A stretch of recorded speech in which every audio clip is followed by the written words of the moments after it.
Un soleil de plomb qui transforme les champs de Saône-et-Loire en or.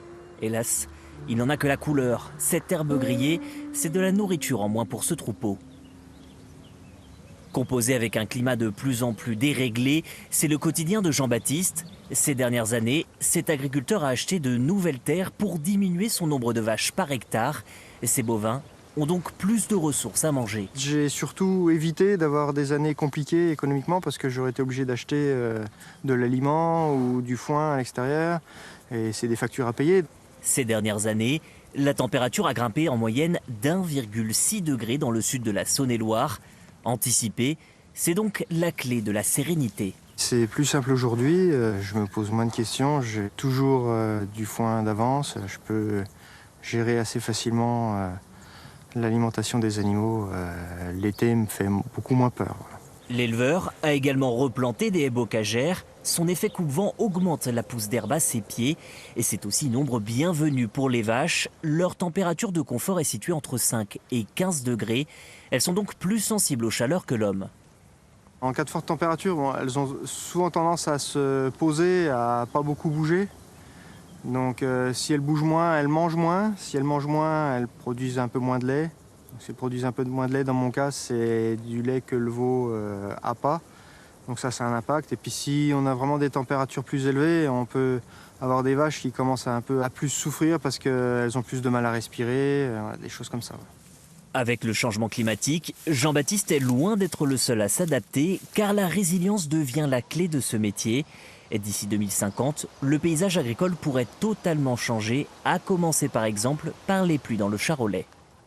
On a des précipitations qui vont plutôt augmenter. On passerait de 887 à 995 mm par an.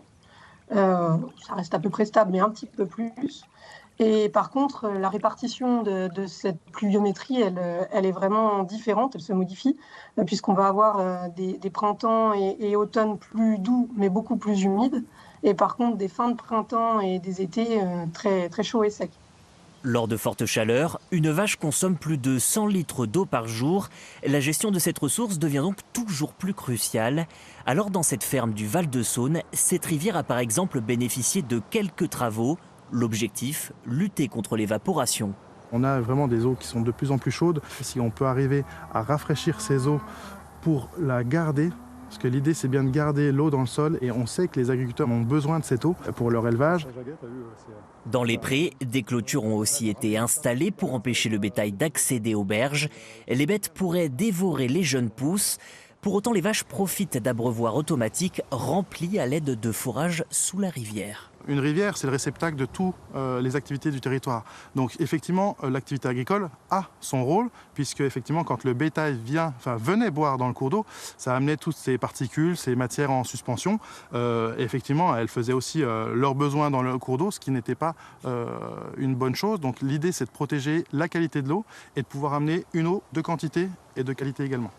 Si Benjamin Gauthier pense d'abord à la qualité de tout l'écosystème, le propriétaire de ce cheptel est le premier à y trouver son compte. Les animaux viennent moins sur les sablières, donc on a moins de blessures par les cailloux qu'on peut avoir sur les animaux.